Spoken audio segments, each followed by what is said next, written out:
Welcome to RenovatingRichesRadio.com with your hosts, Dennis Rodriguez and Ricardo Rosales. The show where we talk about turning rags into riches. We are not responsible if this does not work for you. Read the fine print only. Do not believe a word we say. Results may vary depending on how much self-education and due diligence you do. This is only for the action takers and serves as entertainment.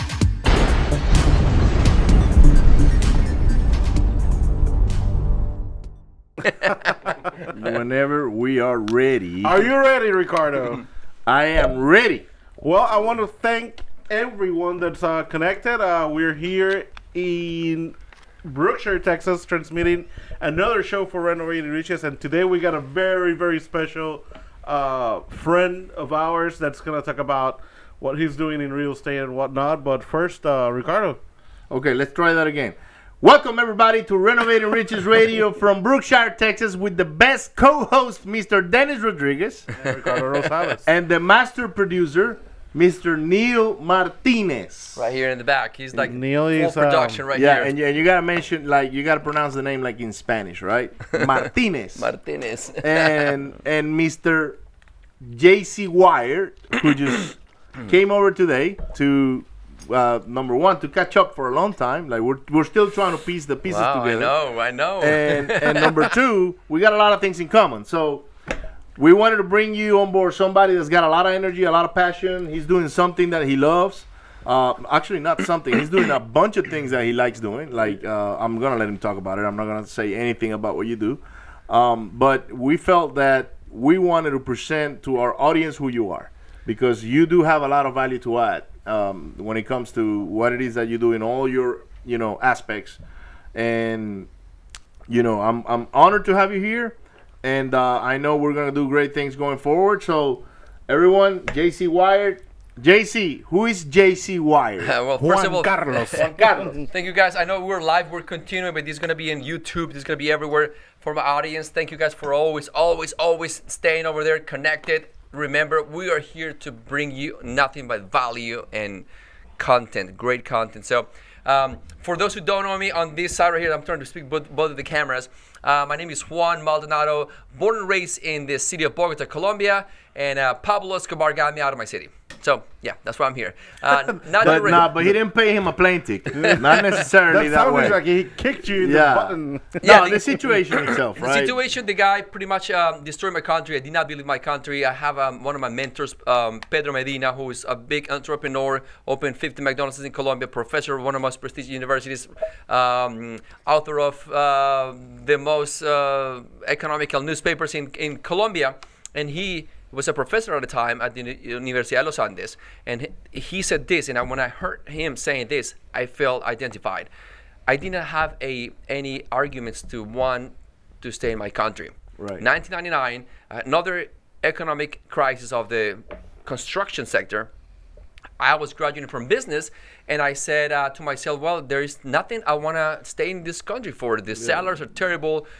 Competition is not even happening. And this guy, Pablo Escobar, and the entire cartels mafia were destroying my country with violence. So I decided to leave. 1999, ended up in Houston, Texas.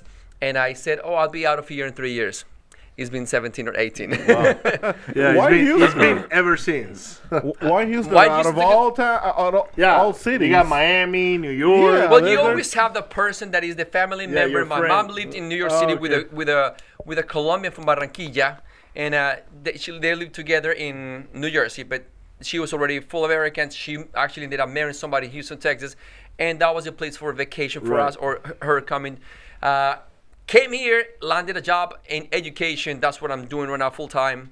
Not full time, but I'm trying to bring value to you guys because it's very meaningful to me, and it's a business. It's also a business. I'm not gonna lie with that. And now, very passionate about business, fitness, and music. When I say business, especially in real estate, entrepreneurship. If you're starting your own company, and that's where my professional life has been positioned lately. Cool. So you came here back in '99 because you didn't see a future in your country for yourself. Maybe there was a future for other people, but not for you. That was a lot of my situation back then, but it was back in 1995. Like, I saw no future for me. And we didn't have the problems you guys did in Venezuela, because I grew up in Maracaibo. But my father would ask me, like, son, what are you going to go to school for? What are you going to study? I was like, I don't know. Like, I don't even know what I want to do. I don't even know if I want to live here. So it was sort of a similar situation, although I was born here, so I chose to, you know what, why not go to the U.S. and maybe try something over there. I actually pursued the American dream. At the time, it still existed at the time. So right. Well, but for me, it was more like my dad said, son, because I was doing very bad in school. All I did was party and have fun and all of that. That's so, what is the bad? Yeah, well, bad in my grades, right? So my grades were not that great. And my father was like, son, if you get through this, if the bet was, because it was because of a bet, if you get through the scholar year and graduate, maybe I can help you move to Miami and set you up over there so you can go to college. And when he mentioned Miami, I was like, what? My what? Miami? Yeah, I'm doing this because now I had like a goal, something I could go towards, right? Correct. And what I didn't do for the whole year, I did it like in 2 months. So I went and passed all my grades and all that, graduated and went to my dad's one day and said, hey, Dad, boom, there's my degree. What now? Where's that plane ticket? And he's like, hey, man, let's do it. So nice. He went and honored it. And that's how I ended up living in Miami. So first Miami, okay. But then I ended up dropping out of college because I didn't want to do that and whatever. But I don't want to talk about myself today. The people that listen to us, they know enough of me. And maybe of Dennis. Although Dennis doesn't. What? You haven't disclosed too much about your dark past. I'm sorry about your past. I don't have a dark past. No. It's boring. It's boring. Huh? It's not. Reggaeton singer. Yeah. He used to be a reggaeton singer, right? And a salsa singer sure. too. Yeah. He's in one of those videos. Long hair and, So anyways, I can relate to what you're saying because I didn't see future for myself. Well, the reality is we're all immigrants here, right? Correct. None of us, well, you were born here technically, but but they took me when I was a kid, right? So I had no will. We all had our own circumstances that somehow brought us to this country, and we're doing what we're doing now, right? So, I mean, we all have our stories. Puerto Rico might not be as bad as, 99. Or as fun as mine, right? But we had our fair share of, the economy not doing well, and business and the whole thing forcing me personally to go relocate. I have to be honest with all of you guys. Social media and the power of progress and the willingness for progress and real estate is what it has us right now at this specific moment together. And I just was walking the office. I'm trying to reach my audience because I know you guys probably seen this before, but this is a full enterprise. Pro enterprise for wholesaling and real estate investing here, and in 2 seconds went crazy to see every little detail that you already have for a full enterprise. So thankful to be here. We've been creative when it comes to all of that because it's been because we had a need, right? So that's part of being an entrepreneur. How do you fulfill the needs of your clients, right? But instead of, on this case, our clients were ourselves. We're like, okay, man, how can we find more houses? Well, we're just going to go mail letters. And, okay, we're paying yellow letters $1 and some change for each letter. That's a lot of money. How can we control the process? Oh, but it wasn't so much about the money. It was more about the process. We will put an order today, and our phone wouldn't ring for another 2 or 3 weeks because it took them a little while to process the order, to send the letters. They're coming from California to Texas. Correct. And then during that time, we're like that, right? Just waiting for something to happen. And somehow we said, you know what? Let's just go and fully integrate from A all the way to Z. And that's how, and as an entrepreneur, like we're talking, just reinvest in the money in the business. So, some people make a lot of money and they just go out and spend it. We want to grow this. We have a goal in mind. Actually, we have our goals on our walls in the office, and we look at them every day, and we have a very clear path we want to go through, and the money we make, we reinvest in the business, so we grow and we make it, where we get to those goals as quickly we got as a possible. full staff, so we got people that not only are part of our team, but they add value to the team, right? Correct. and they come and they bring something that they're good at, and because like for instance Neil, he's good in what he does. I don't know anything about all this stuff that he does. Yeah, that's something right? we were talking about earlier about self-awareness and just trying to go. This is something that some of our online gurus or online mentors are teaching us. But actually, it's funny that one of the things that I want to talk about now that people are messaging me like crazy about wholesaling and all these things, it's about direct mail. And I come over here, and these guys are the pros on direct mail. 2017, and according to your words, the best method, the best technique to reach out to these properties. Direct mailing is, at least today, in today's age. And this city, I mean, it changes from town to town. I mean, some people say that in some other places, maybe bandit signs work better. Some other places, Maybe the billboards. or even online marketing works better. We have found here locally, you know, we're talking about what we do here in Houston, that direct mailing is by far our best output. And you're trying to maximize the results from direct mailing, right? That's correct. definitely. Yeah. Because Yeah. I can tell you, oh yeah, there's so many things to do, but once it's knowing that doing apps can get you a six-pack or a diet, and one thing is actually going and doing the diet and the apps, Right. the app section for the workout. And because I was gonna bring, for instance, the marketing that a wholesaler's gotta do to the front and the back end. The front is you buying, you getting the property, and then you gotta be your marketing directly to your buyers, to your list, to your investors. Going back to this side, there's so many options. There's MLS search. There is direct mail. There is, for instance, I don't know how much SEO, how much you guys do, but a lot of people are in trouble. We've done it, but the reality is so broad. It's too complicated because It's expensive, number one. So I remember last year, was it last year or the year before? maybe Maybe the year before. 2015, yeah. We sunk like 30 grand onto SEO, and it produced one house. But that house kind of like made up for that 30 paid grand. off, yeah. But then we were like, we don't want to touch it because... We were lucky. The reality is that we were very lucky. Well, we weren't lucky because the lead came in and we drove all the way down there. Okay, right? yeah, no, but what I mean is that we broke even. I mean, We broke even. We could have lost those $30,000. It was a lead that, when I say we were lucky that, okay, we got the property, but we were able to get an assignment fee on that contract for pretty much the exact same amount we spent in marketing. So we were like, oof, okay, we didn't lost money, but it is very expensive. Well, this is the huge difference because marketing, sales, and branding, three different things right here. And this is not even considered marketing. This is actually a direct way to reach out your list, your buyers. So yeah, all we're doing is sorting through sellers, okay? And what we're looking for is for a motivated seller. That's it.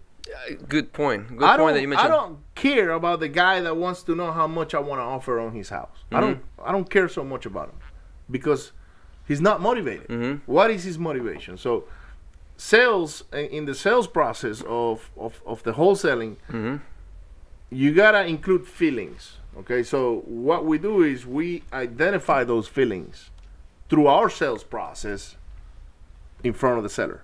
So how can we help you? Why do you want to sell? When do you need to sell? Why do you need to sell? And what if you don't sell it? So you start throwing all these questions, and you start seeing how they react. Now you're bringing value to people, not only just the money hungry that I see a lot. And if you care for money, you'll make money. You may end up in jail. Some people do. Yeah. but it's so important. What you're mentioning is like being able to. You got two clients as a wholesaler. You have to serve that person that is in a distressed position. Have empathy and sympathy at some point. You cannot make your business because you have to close the deals. But when people see that, then you become their main source. So I'll give you an example. This morning we got a call, right? And I just happened to be in front of Dennis's office, and he takes the call, and I'm sitting down and kind of like listening to the phone call, and then it gets to the point where I said, "Look, put him on speaker. I want to talk to him." And we found somebody that's somehow motivated. We don't know if he's really motivated yet or not. it's a flooded home, okay? And I'm gonna talk about the deal, but I'm not gonna talk specifically about numbers or anything like that. It's more about the situation. And this person is dealing with an insurance company. He's waiting for the insurance company to tell him how much he's gonna get from the company. And my first question is, I'm telling Dennis, like, hey, ask him if he's got a public adjuster. Okay, and ask him about, how much he owes and all these things, right? So eventually he'll put him on and I introduce myself and say, hey, so-and-so, I'm Ricardo, and I'm one of the partners here, and I'm listening to the conversation, and I want to ask you a question. Are you working with a public adjuster? No, what is that? He didn't even know, or he probably said no, but it seemed to me like he didn't know that existed. Correct. And I said, look, if you're going to rely just on the insurance company to give you your best deal, forget it. Right now, they got so many claims that they're trying to escape from these claims. Correct. So they're not going to give you the best deal that you're going to get. You're going to have to go hire somebody to go to battle for you so you can get top dollars on your claim. Correct. Man, that sounds perfect. I said, look, and by the way, this is who I use. So right away, I brought my cell phone, and hi Dale Terry. I'm going to mention his name because I'm allowed to do that. I said, look, I use Dale Terry, Crossroads Insurance Recovery. He's done all my claims because we've had claims. And I couldn't be happier with the person, and he's brought me top dollars every single time. And if you want to give him a call, they work in your area.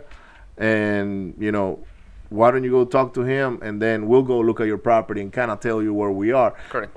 And he's like, perfect. When can you come in? Can you come in today? I was like, sure. So we send our guy. Freddie goes there. He starts talking to them. And he explained to them and said, look, we want to work with you. That way you can get the most out of your insurance company, and we can give you the best deal we can. But it's got to be a win-win situation for both of us. For both, yeah. You got to solve a problem.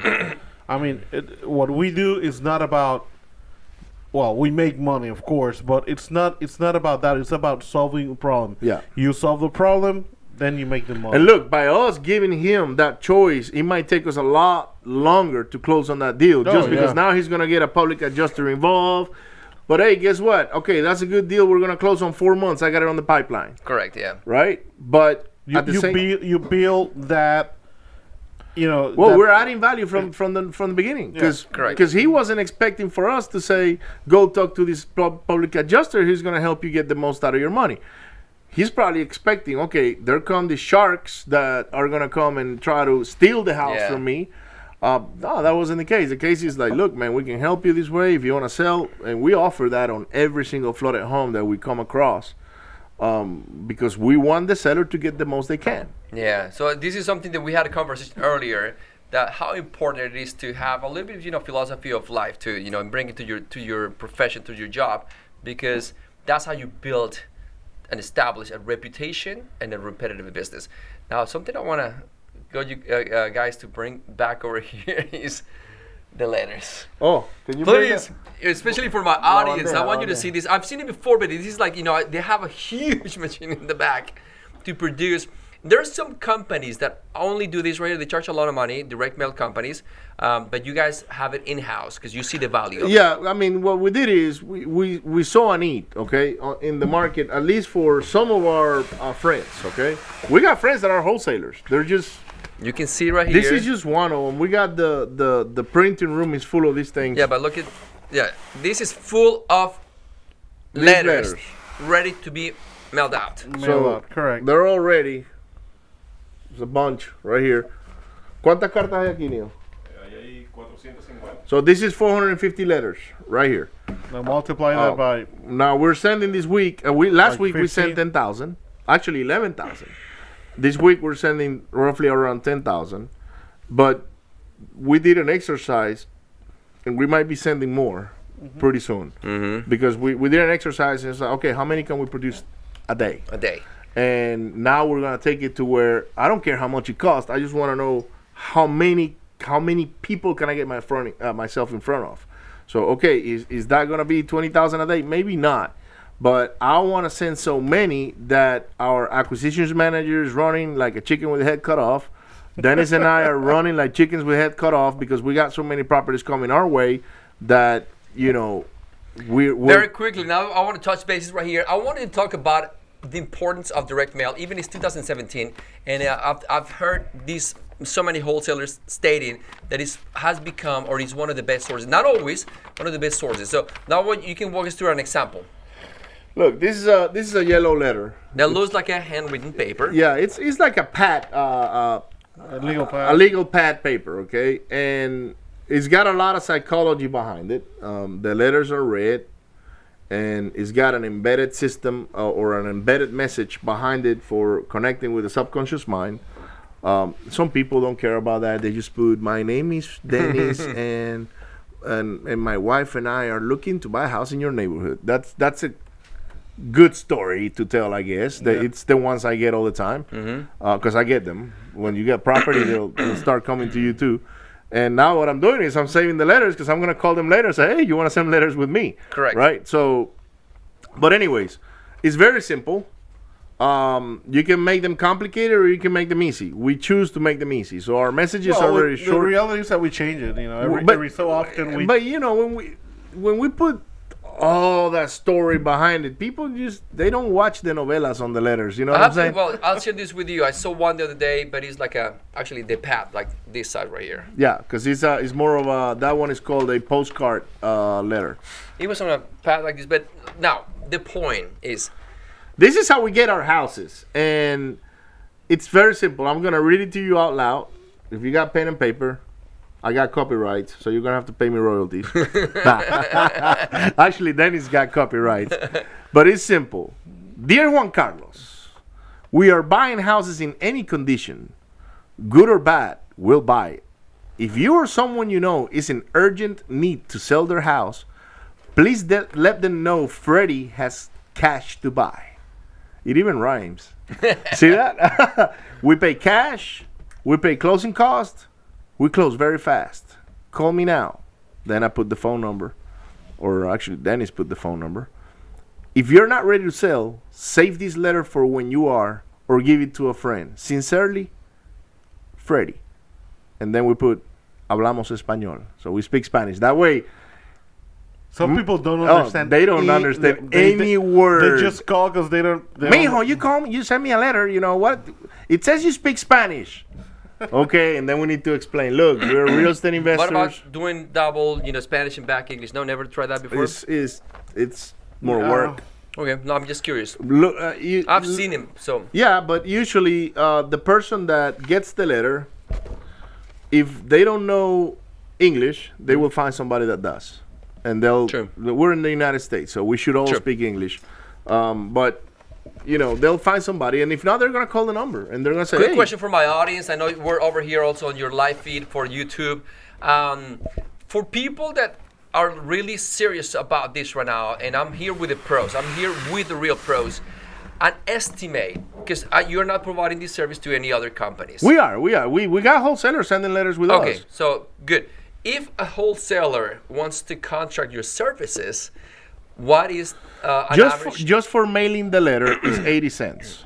Okay. That's just the letter gone, right? 80 cents. So do the math, guys. 80 cents per letter. Mailing. What about the entire process? Because you got a scripture. You got everything. Yeah. What do you provide? When I said, what about my list? Right. Who provides the list? Right. So usually the wholesaler will provide. So we're working with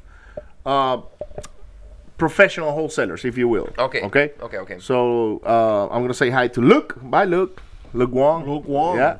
He's a wholesaler in Houston, Okay. and he's sending letters with direct mail out. Uncle Luke. Uncle Luke. Yeah. So he's sending some letters with direct mail out. Okay. And then we got other friends that they come here and they said, hey, this is my letter, and this is the list, and I want 1,000. Okay, perfect. Boom, we send them. We do have a non-disclosure, so we really don't get into what list they're sending or whatever. Well, That's managed by let's go. another. Let's go copy their list so we can send our letters there. Nah, we don't do any of that stuff. It's for us, it's counterproductive. Is it 80 or 89 cents? 80 cents. 80 cents. Okay. Yeah. 80 cents to mail out letters.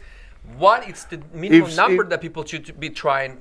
And The least amount of letters that people should be sending is 500. okay. No less than 500. Well, I would say 1,000, but no, I get it. Look, if you got let's say you're mailing to the Heights, okay, and you're mailing a high equity list. So how many houses you get on the high equity list in the Heights? Let's say you get 2,000. Correct. 2,000 houses in that one radius. And then you go, okay, but I got houses of $1.5 million. I got $2 million homes. Maybe I don't want those because that's not what I'm targeting. I'm targeting maybe the houses that I can knock off and build a new McMansion so I can buy for lot value. Correct. So you go and you say, okay, I want to buy houses older than 1960, right? You knew they were building between the 50s and the 40s.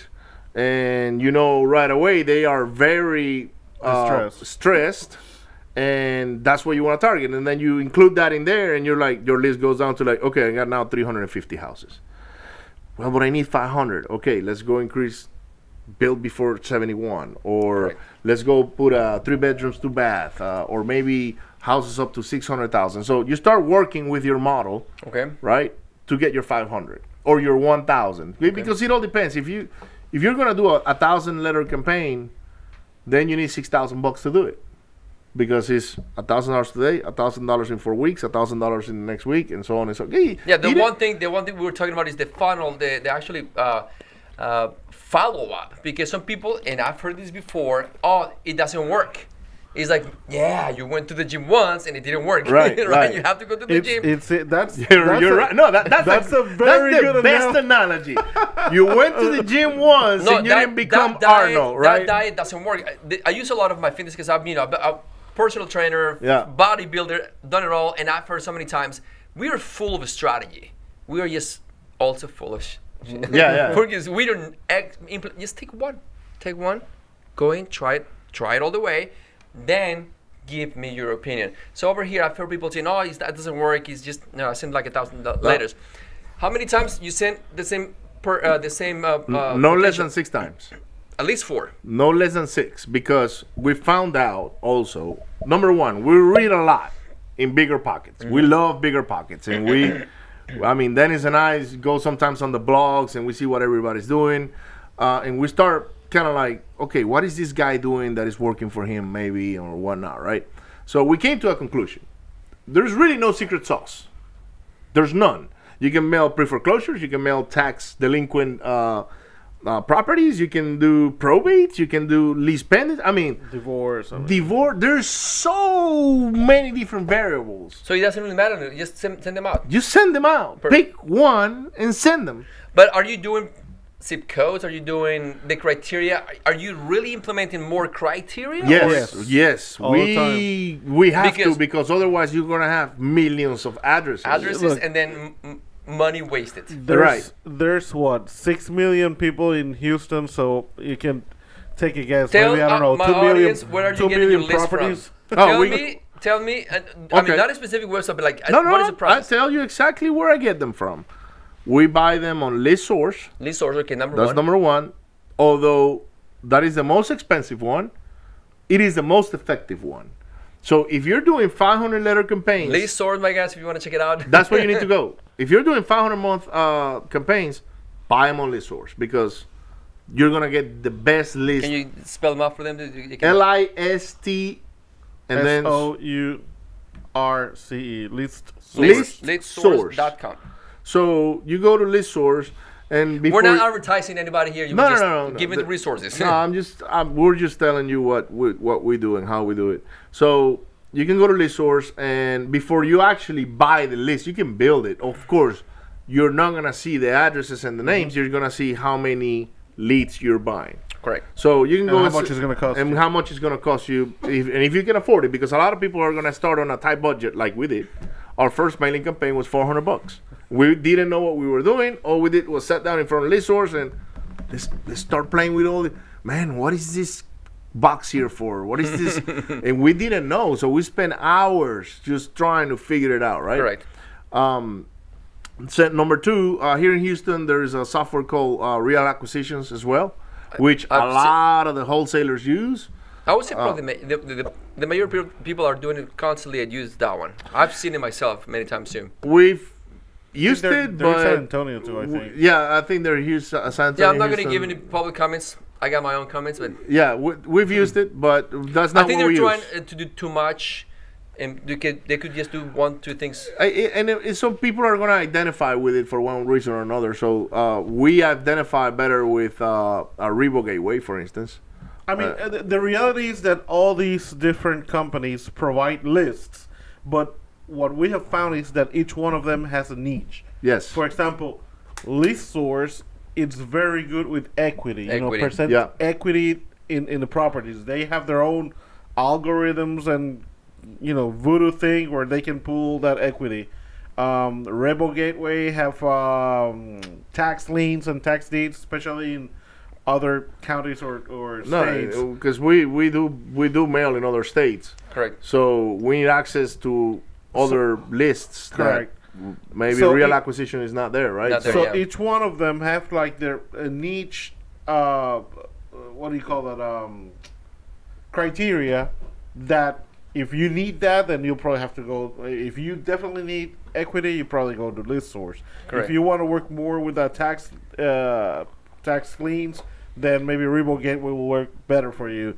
And actually, Revo here in Texas won't work because it's a non-disclosure state. So they don't have that data. Somehow, real acquisitions got it. So that's where you want to go if you want the tax For liens. that specific tax. for that you have to do your homework And so that's a good point I wanted to because share this because I recommended the other day. I described the entire pre-foreclosure process, and I said this is what happens, and then you can actually go to the office, to the tax, And the get the county, list. Get the list. You can talk to the clerk. You can make your. But what is going to help you is sink in the amount of work and why data brokers will charge you for that, and then you appreciate more. But then you evaluate where you want to be more. You want to be creating a list, or you want to be actually negotiating deals. So, and that's another thing, right? So let's say you're going to mail a pre-foreclosure, okay? How are you going to go negotiate that pre-foreclosure? How do you know what to do? So if you're going to mail pre-foreclosures, just make sure you know what you're going to do when you go there. And if you don't, grab somebody that knows. That way they can help you go through the process. Because what if you find a house that has got no equity whatsoever and is behind for a year and they're getting booted out next week? How do you stop that? Oh, that happens constantly. Now, this is very important because the tailoring of the message on the letter, if you're going to reach out to them by letter, it cannot be that friendly, I'm going to buy your house. It's Right. like, it's got to be very direct to say. You remember that? I don't know what you're laughing. Look, Oh my we God. did a campaign where we sent 5,000 letters to tax liens, Okay. and we sent the rest for like pre-foreclosure. I can't remember how many there were. But Yeah, it was a bunch. It of was a letters, bunch, But it and- was, a bunch going to pre-foreclosure and the other bunch going to to tax liens. tax liens. So What they got happened mixed was up. somebody mixed them up.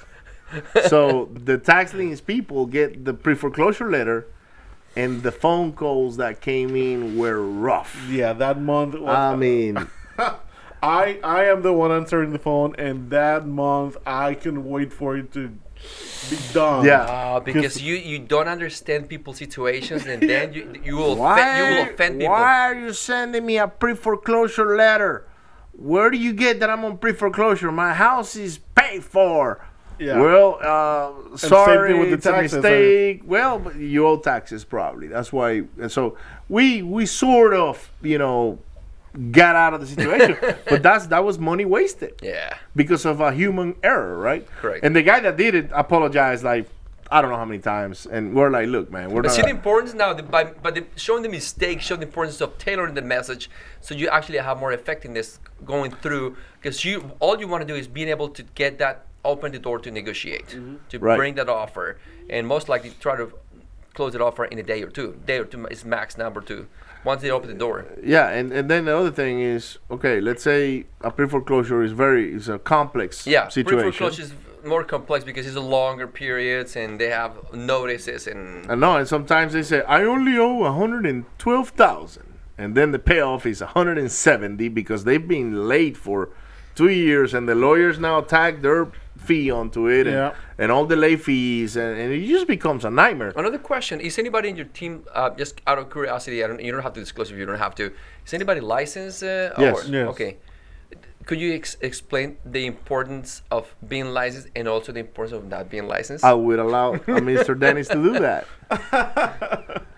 Okay. Let me talk about the non-licensed portion. Okay. So I don't want to be licensed, And nor do I care about being I licensed. understand why. And Right? this is for you guys that tell me, I'm going to get my license. I said, you don't really have to, but the point will be because, and then we'll hear about On my case, I want to focus on being an investor, Yeah, deals. not an agent. Okay, I don't like opening and closing doors and showing properties and kind of like finding the perfect house for. And there's people that are great doing it that are watching this right no, here. and they're making a killing. a killing. Yeah, $1 million homes. yeah. Oh, But it's not your forte. it's not where my heart is. Okay, I'm not. Yes, I'm never envisioned myself. But at the same time, there's some cons, of not being licensed. Of being licensed. No. So being licensed, you have to disclose. Yes. Not on my case. I'm just the buyer. So for the most part, most of the contracts I sign them. Mm-hmm. That way, the licensed realtor doesn't have to get involved on the legality of disclosing. But I have to remind you, as a broker, yes, you can. All you got to do is follow up procedure. Yes. And if the property is not able to be closed on a wholesale, then you may have the ability to say, you know what, I'll put it on the market for you. And we've done that plenty of times. So that's something we do, but our focus is the wholesale and the flips more than trying to get clients Correct. for their listings. I know that if we did this to get listings, we would get them. But that's not how we target our market. You're not trying to do it. And it's another business that, Now, It's a completely tell different me, I want business. to know now the benefits. There are great benefits of being licensed and Absolutely. Yeah, definitely. I mean, benefits. First of all, you got the access to MLS. I mean, that is the number one reason why I am licensed. And not only access to the MLS, also having the ability to evaluate it. Because not every agent has, but most agents have the ability to come up with market analysis, which is the most important thing. That and the other thing is it's talk to other realtors. When the conversation goes from realtor to realtor, I find it to be easier. When you're selling the we've got properties. realtors that know who we are, for instance, and they call me, hey Ricardo, I got this house from a client. Perfect. Call Dennis.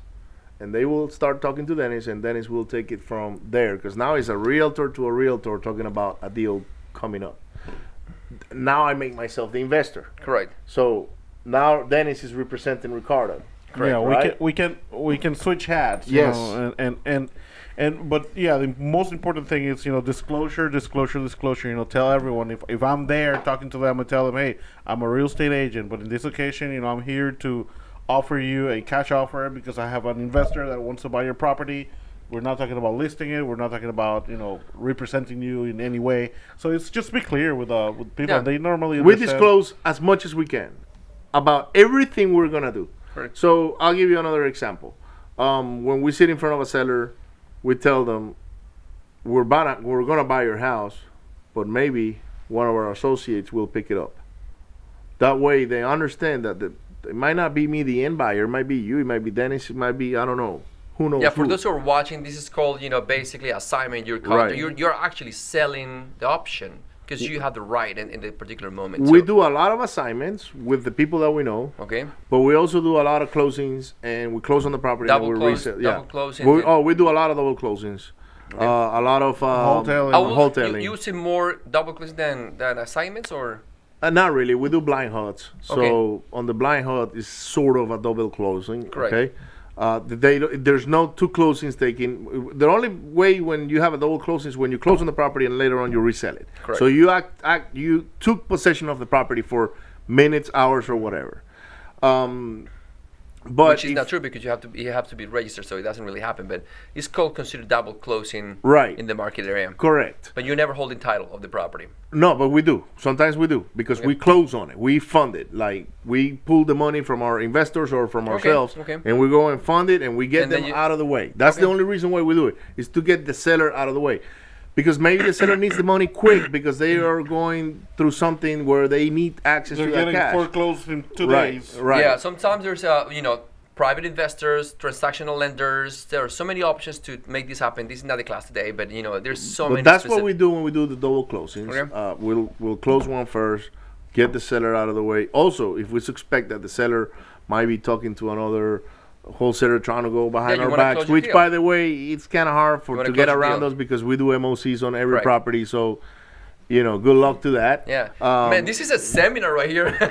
So basically, what we do is Yeah. we find the money and we close on it. Correct.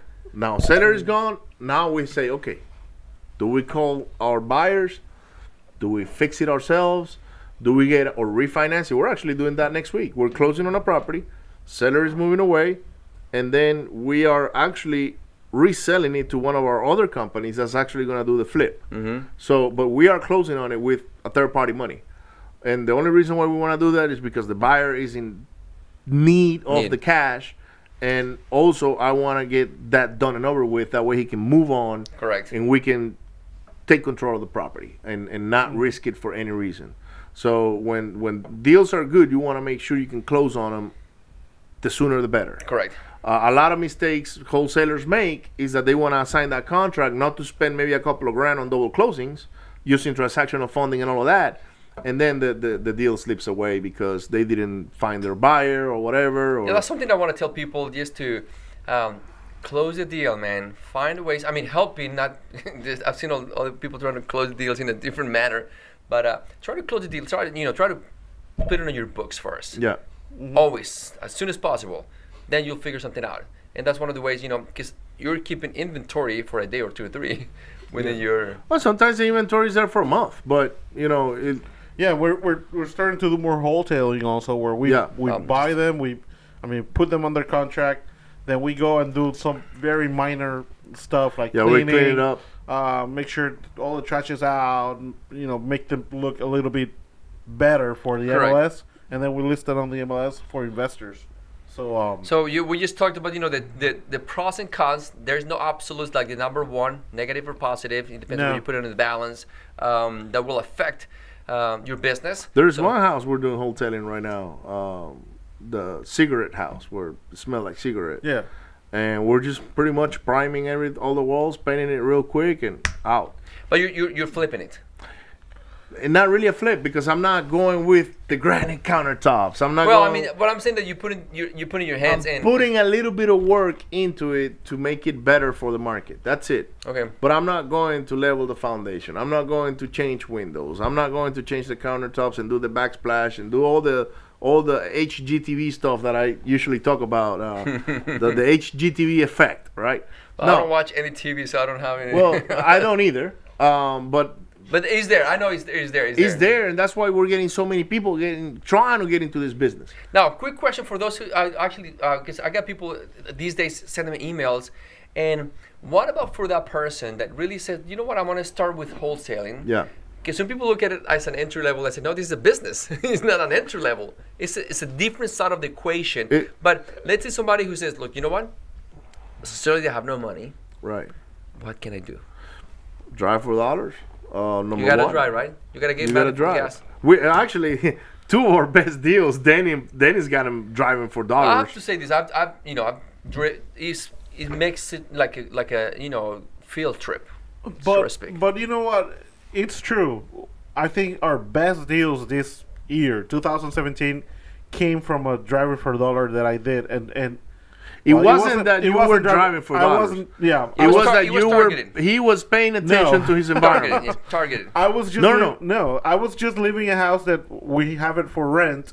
I was showing the house to a tenant, a potential tenant, and when I left the property, I was driving down the street and I saw this old lady taking trash out of a house. But here's the most important thing: if you're gonna do this or try to do driving for dollars, do it in a neighborhood that you know. Yes. Don't go across town. I don't know, if you live in the Woodlands, go down to Pearl and say, hey, I'm gonna drive $4 here. No, it has to be a neighborhood that you know, because in this case, that street where we have that house for rent, I know it so well. I know the color of each house in that street, and I knew that house in the corner was, the people that live there. I've seen it so many times there in the driveway, smoking cigarettes and, and sitting down doing nothing. All of a sudden, something changed. And I look at the driveway, and the people that used to be there are no longer there. There's this old lady taking trash out of the house. And I'm like, wait wait a second, that something happened here. So I stopped. I, put my window down and I asked her, "Hey, ma'am, are you selling the house?" And she's like, "Well, maybe." And I'm like, "And what happened to the people that live there?" And she's like, "Well, we evicted them." And I'm like, "Oh, wait a second. Can I talk to you?" And I just, parked my car, went talk to her. And last thing, that day we were going to the movies, remember? Yeah, we were actually going to go to the movies. We were going to You ended up looking online MLS. No, I mean, and contract. I knew the neighborhood as well. So Dennis calls me up and he's like, "You're not gonna believe this." And I was like, "What?" "You know the people that got the house?" I said, "Yeah, I know them. What's going on?" "Well, they're no longer here, and there were a couple." And he's telling me all these things while he's talking, driving and and I was like, "Make him an offer right away," because she's like, "Well," and so he starts into how high should I go? I was like, "Look, man, don't go past this number and you will be fine." And that's exactly what he did. He just went there, and I just stayed on the phone just in case he needed something from me, because at that time now I'm his support, right? Correct. So because he just ran into a situation. Mm-hmm. He wasn't fishing for it. He wasn't targeting anything. Correct. He ran into it, literally. Yeah. And then he's like, "Look, we bought this other house for this much." And she's like, "Oh, no, I cannot do that. I would not do less than X amount." And he's like, "I don't know if I can get that much." And he calls me up, like, "Let me call my boss," of course. We play that all. We play that role, right? "Hey, I'm gonna call my boss to see if I'm allowed to go above that number." And he tells me the number. I was like, "Dude, just put it under contract right now." And he's like, "Okay, my boss approved it. He must be in a good mood or something." And she's like, "Really?"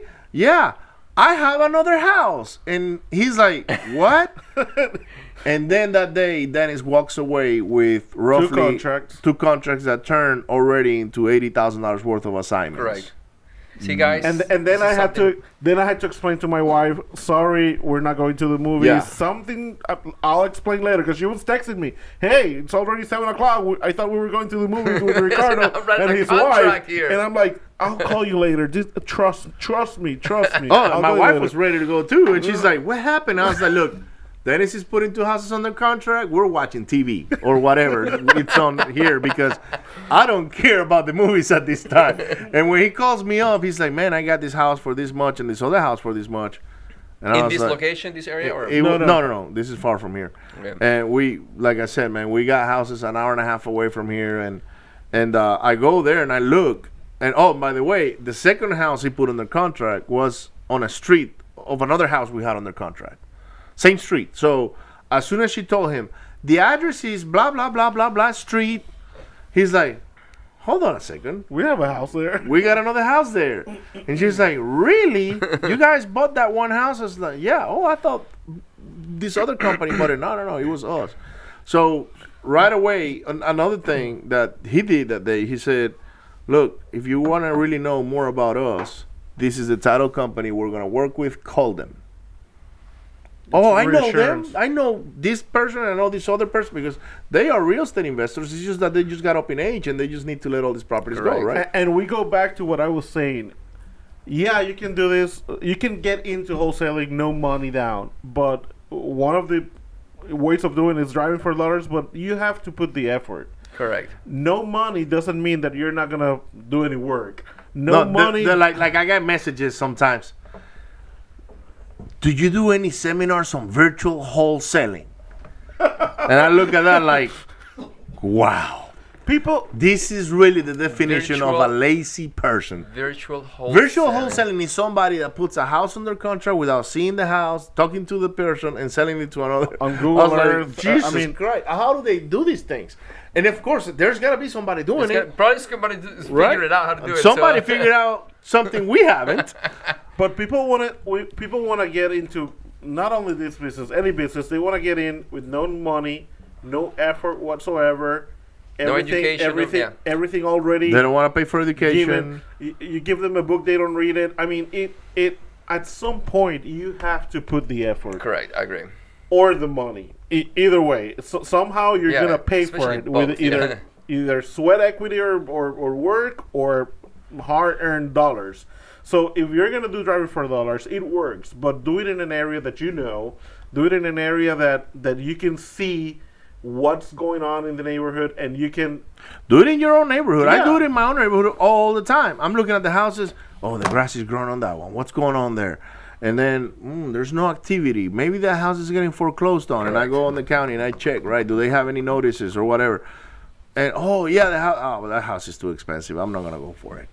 He's gonna sit on the market way too long. This is called having the ability, which is another topic that I want to talk about, which is proper analysis. The most crucial thing to do. Yeah. Because you have to have the ability to understand which one is a good deal, an okay deal, and a terrible bad deal to say in 2 seconds no. And I've seen wholesalers trying so hard, and we're like, don't even waste your There's time. no deal there, man. Walk away. Yeah, but they gotta put it in the time that we probably already did. Right. We had a deal actually when Dennis and I started working together that that came from that first mailing campaign that we wanted to look at, and when we're there, Dennis kind of like pulls me off to the side and he's like, "Hey man, I'm sorry I brought you here," and I was like, "No, hold on a second. I got another exit strategy for this." And he's like, "Really? Yeah, just from now on, just pay attention to what I'm gonna do and follow my lead." And because he was the lead on that, he was kind of like talking to the sellers. Yes. So he had the relationship established. I was kind of like the new guy into the mix. Yeah. So I wasn't asking many questions. I was just watching and seeing what was going on because he was doing the whole negotiation. Mm-hmm. But once we found out the facts, house had no equity, but it didn't need a lot of repairs. It just needed a little bit of paint here and there. Mm-hmm. I knew the area as far as the market on the rents were because I had rentals there. So I knew that if I took on a subject to, Correct. it was a great deal. But he didn't know that. So Yeah, a lot of times people understand when your strategy. If you want to do buy and hold, maybe a subject to is something you want to walk in because they have such outstanding, terms of the loan. But at the time, Dennis didn't even understand what a subject to was. Mm-hmm. Well, I understoed the concept. Yeah, but the concept, Not how to but implement it. never right seen There's it. actually, for those who don't know, it's people that are looking for landlordship and I'm not going to say these people don't have a lot of, sometimes the best credit at the time, and this is one of the best ways to enter into landlordship, to own already an existing financial instrument and Look, take over. man, that thing that you mentioned, not having a good credit, I'm like, you don't need it. Like, all you need to do, if you want to go to Brickell Avenue in Miami, Florida, and you have no credit, but you got a little bit of money to put down, run a marketing campaign on pre-foreclosures and houses that are getting foreclosed on. And tell them, look, I'm going to save your credit by taking over your payments. I'm going to put your payments current. And this is how I'm showing you that I'm getting skin on the game. Correct. You got to have a little bit of money. Yeah. This no money down stuff doesn't work on subject twos. You Yeah. got to have to put something. Yeah, you gotta have your enganche. Yeah, that's right. what we said That is earlier. correct. But on this case, a lot of people do have bad credit, but they have money saved. Yeah. And it's a great way to get themselves in properties. So there's a myth on the bad credit. This is if you're only doing conventional loan, if you're buying your personal residence only. It all comes down to education, which you've been mentioning for the last 2 hours, man. Yes, we're gonna get to this more. We're gonna get to the point that I am bringing you guys the pros. I'm over here on your channel. I'm having a blast. I feel this particular time, the torrentes de sabiduría, which I'm gonna translate this right here. The amounts of knowledge going around, the enthusiasm is insane. It's almost 9 p.m. and these guys worked all day long, and still the energy is like, okay, well, willing to share with you amazing stories, especially those who are getting started. If you're getting started, connect with the pros. Yeah, you find somebody. It doesn't have to be us. There's other people out there that actually we really don't have time, to be honest with you. We get texts all the time like, hey, can we talk to you guys? And yeah, you can, but I don't want you to come to dream in our office. Yeah, if something you're, we do is, we're putting everything digital right now as a platform for one everybody. of the things we do, we're action takers. So when the way we teach people is, I want to do wholesaling. Okay, bring $10,000. Okay, then you're not you can't get in because you need to put money into marketing. And the only reason why we take the money up front is because we want to make sure we can do it for a long period of time. Otherwise, we don't want to work with people that want to do one marketing campaign and fade off, because then what happens is they go back out and say, "Oh, those guys, their stuff doesn't work. You know, they're just taking your money and running with it or whatever." No, Good question though. Before I forget, 80 cents per letter to be mailed out. Yeah. You are not sharing your listings. You're not. No, our listings no. But if you come here and you sit down and you But say, if somebody says, "Help I'll tell me you, build look, a list," I'm ready to start in the business and I got $10,000 or $5,000. Okay, what do I do? yeah, you come here, you meet with us, and we're gonna ask you, what do you want to buy? Okay. And because it's different from the guy that wants to buy a 3-bedroom, 2-bathroom, 2-car garage in Pearland than from the guy that wants to find $8 million home in the Heights, right? It's two different mailings. So we need to understand what it is that you want to wholesale or what it is that you want to put on the contract to go flip. I agree. Wholesalers, will say all markets, but come on, you specialize in markets. We don't some touch markets. the expensive stuff. Like we don't, and there is lots of money to be made. Because I have to be honest, I'm in the downtown area, so that's my specialty. Right. Even though I've been in the suburbs, I lived in 18 years in this city, so I got to know a little bit through real estate. But my experience of driving out and seeing that lady in the driveways in the downtown area, in the distressed properties, old properties, and whatnot. Right. Yeah, but you know what price per the land is- price per square footage is on the land. You know what? You know your Automatically. area. Automatically. So you can We make did an it- offer We did it on the today. spot. We saw a property because we remodeled properties, and automatically, and I had this game with my team members. Said, give me the price of this property. And we do this a lot, and he should be able to tell me the market value of our price because we know. Call the investor. You wanted to find out, and himself is a real estate company, and asking for a rental for $5,000 for this property. It's a residential home in Third Ward. And we played a little game, but we are looking at the properties around, Right. in that block, because we are already rehabbing one at the end. So we know where to attach the market and understand your quadrant better than Right. we don't need any computers. Now, if I come over here, I'm gonna have to pull my laptop or my Yeah, phone and I start wiggling around. But it won't take me that long either. Look, what I do or what we do sometimes, we go to negotiate a house without even doing comparables. We just get in, and when we're in front of the house, we drive around the neighborhood. If we have time, because sometimes we don't have time. We're running late because Houston traffic is bad. So we get into a neighborhood and we're like, okay, let's look at this street. Pull up right away, Zillow, HAR, whatever Yeah, you got so many app that tools. we use. And we're like, okay, this is what's for sale, and this is what's sold. And sometimes you can't really see the price on what it sold for and how many days on the market and all of that. But this is where this house should be. $160,000. It needs $50,000 in repair. My offer is gonna be 60 grand, 70 grand, 80 grand, Correct. depending on where we need to be. And Yeah. boom, we just walk in. I with think a number. we're gonna have to redo this right here, a full class. I don't know if you will be interested. I'm gonna be picking your Yeah, brains. yeah, absolutely. because, Any day. that's what I'm trying to do. Put modules, parts, and say, look, digital also one-on-one, depending on the time, because I believe there's responsibility to bring to others. It's a great book called The Richest Man in Babylon. I'm pretty sure you read Absolutely. it. So this is my Yeah. intention to tell you. The richest man in Babylon. Train your babies, With your children. I've actually, last week 3 weeks ago, roughly, I was getting a haircut, and this is a young girl, and she's got a little baby, and her husband is going to college, and she's telling me all her plans, right?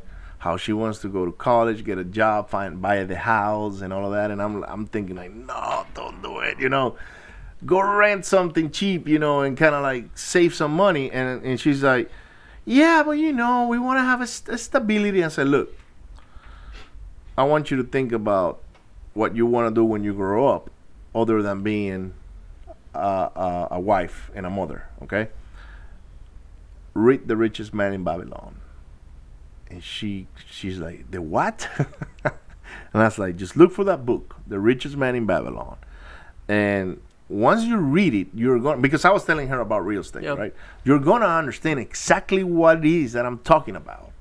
How your babies should have other babies, and they should have other babies and great-grandbabies, and all those babies producing for that, The ultimate goal, the book actually is lending, Yeah. The ultimate goal, but it teaches you the philosophy of wealth creation, money, the understanding why you want to replicate yourself, creating other, Babies. Ricardos and That's other why I call it the JCs. babies. But wow, we got so much going on. I am going to the gym tonight. I am. So I hope you're a 24-hour fitness or something. I got 3 memberships. Now, Tony Robbins says, we are what we tolerate, right? Yeah. And when I see this energy right here, I understand now why you're probably, in my opinion, the best wholesaling company that I've been exposed to. Thank you Seriously. for that. I have not seen the deals yet, but I can feel it, and I can see, when you walk me through your company, the departments, the section, the specialization, the depth into what your guys are doing, your properties, your goals, this energy, this studio right here. So he's putting me in 2 seconds, like this Well, this exposure. and we don't do it to impress anybody. To be honest with you, that's just what we do. I mean, I thought you were going to say, well, I'm Maracucho, so No. this is natural. Look, it's not to do any of that stuff.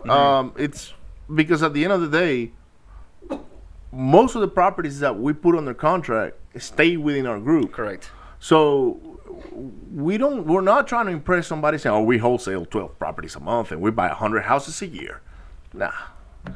Everything we buy is ours. That I can tell you. So if we put 10 houses under contract, 8 are ours. Okay, wow. The other 2 might go to Juan Carlos and somebody else that it's coming into the group, right? Yes. And a lot of the properties are far away. Freeport, not everybody wants to invest in Freeport. So Port every Arthur. property that I've seen from you is because you guys found that property. Perfect. Yes. That's great. 'Cause actually, there's something called co-wholesaling, which no, is not going to be the topic. we're actually closing on a house. Dennis is closing on a house next week that came from a friend that we have in the business who actually called us and said, man, I'm on a bind. And I'm like, what do you mean you're on a bind?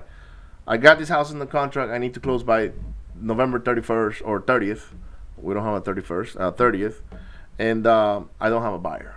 And, the seller is kind of acting up and this and that. And I was like, oh, that's the one you sent by email. And I said, man, I don't know about those numbers you put in there. They didn't make sense to me. But I'll tell you what, I'm going to help you. So let me go look at it. And I called Dennis. I said, Dennis, let's go look at this house that our friend has. And he made sure we had access to the property and all that. And we get there. And the first thing we look at is the neighborhood. And we're like, man, this is kind of nice. This is a good neighborhood. Yeah. Liked it a lot. This is a 3-bedroom. Actually, we thought it was a 3-bedroom. It's a 4-bedroom. Correct. And it's got 2 bathrooms. Remediation because it flooded. The remediation has happened. And it's only flooded once. But we're looking at the whole thing, and then I'm pulling like, all right, man, let's go do some comps. Because we had all the time in the world to analyze the deal. And what we got was the way he was presenting the numbers was not the right way. Correct. Because we came up with better comps. And I looked at it and I said, okay, based on these numbers, I'm taking this thing. I don't care if he came from someone else. And I don't care if he makes whatever he's going to make on his assignment. Yeah, correct. And I knew exactly how much he was making and whatnot because he had disclosed the whole thing to me. And I was like, look, I'm actually going to pay you $5,000 more because I think that, So Dennis is like, can I keep it? And I was like, yeah, you take it. Yeah. So we're closing on it next week. We were supposed to close on it this week. But it came from someone else, from someone else's marketing. They didn't send the letters with us, none of that stuff. It's just somebody that we know. Perfect. So guys, I invite you to connect. I'm over here also on your platform for the YouTube, for your Facebook that is coming edited, which is unheard before. That's great. Well, I think I'd like to keep it short and sweet. In my case, we got so much to give. No, this is why we do this, Juan Carlos. We do our podcast is just to give very back. Quick for the people on my channel, because I'm not gonna say shoot up because that's bad. I didn't read my entire set for my Instagram. Where people can find you where is and when is this podcast live? RenovatingRichesRadio.com. Yeah, it's linked right here. Okay. Yeah, RenovatingRichesRadio.com, or in Spanish, renovandoriquezas.com. Okay, you can find those on iTunes and all the different podcast platforms. All the Google Plus, every podcast platforms. We're out there. Stitcher. We actually got listeners all over the world now. We got people listening to us in China, in Singapore, South America. We got a lot of viewers. Chile, Colombia, Venezuela. And just subscribe and you'll know when we go live. We got our YouTube channels as well. Which is the same name? Yeah. Actually, this video will be on YouTube. Yes. YouTube, perfect, okay. Renovating Riches Radio or Renovando Riqueza. So what we do is we videotape this, we put it on YouTube, and then the podcast gets edited onto the platform. Onto the platform, yeah. So you can, if you want to watch us and see the conversation, the interaction. Start the audio and it will be on the That's correct. podcast. Excellent. And then we'll post it again on the Renovating Riches page on Facebook. Yeah. And the edited version will go in there. So, man, thank you so much for coming, brother. Thank you so much. Well, nice Had a meeting you, blast, Jason. my guy. Welcome to renovatingrichesradio.com with your hosts, Dennis Rodriguez and Ricardo Rosales. The show where we talk about turning rags into riches.